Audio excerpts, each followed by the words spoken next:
Сәлеметсіңдер ме балалар? Бүгінгі сабағымыз теңге алу деп аталады. Және заттың атын білдіретін сөздермен жалғастырамыз.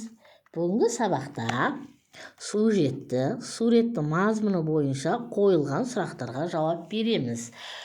Өлеңнің қатесін түзеп жазамыз, заттың атын білдіретін сөздерді қатыстырып сөйлем құраймыз. Ал енді алдымен теңге алу ойынын ойнайық. Басында екі таяғы бар, иегінде сақалы бар. Бұл не? Ешкі, дұрыс айтасыңдар. Алмастан тыным шабады құлын. Құлын деген не?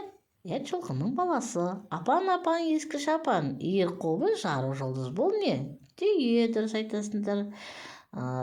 Жүлде алған оқушы жүлдені алады. Кішкентай ғана бойы бар, айналдырып киген тоны бар. Дұрыс айтасыңдар. Бұл да қой екен, е? Ал енді бала шаршаған шығарсыңдар, сүйікті сәтінің ойынын ойнап алайық.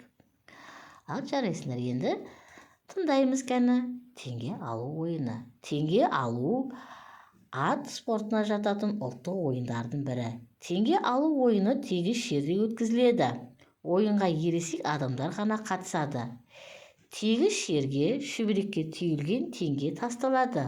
Ойыншылар атпен шауып келе жатып, жердегі теңгені іліп әкетеді. Теңгені ат үстіне еңкейіп алған адам жеңімпаз атанады. Ол жүлде алады.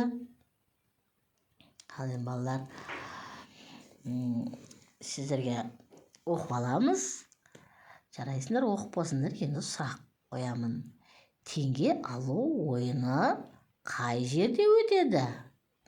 Дұрыс айтасыңдар. Теңге алу ойыны тегіс жерде өткізіледі. Жарайсыңдар. Тағы қандай ұлттық ойындарды білесіңдер? Күрес, бәйге, қыз қуу ұлттық ойындарымыз бар біздің. Ал жарайсыңдар. Өте жақсы.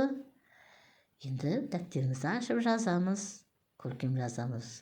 Көкпар, бәйге. Екінші жаттығуда орын ауыстырылып берілген сөздерден сөйлем құрап жазамыз. Мұхит көкпар ойынына қатысты. Балалар алаңда доп ойнады.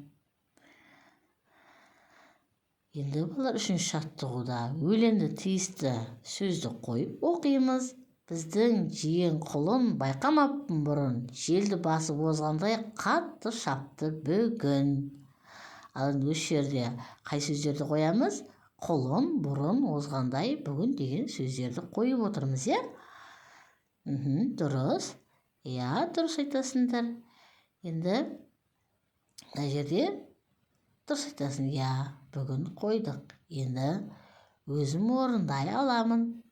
Әріптердің арасынан жасырылған сөздерді тап, осы сөздерден сөйлем құрап жазайық. Күн, ауа, су. Күн. Бүгін күн жылы болды. Дұрыс айтасың. Ауа райы өзгеріп тұр. Сусыз тіршілік жоқ. Жарайсыңдар балалар. Ал енді бүгінгі сабағымызда суреттің мазмұны бойынша қойылған сұрақтарға жауап бердік. Өлеңнің қатесін түзеп жаздық. Заттың атын білдіретін сөздерді қатыстырып сөйлем құрайық.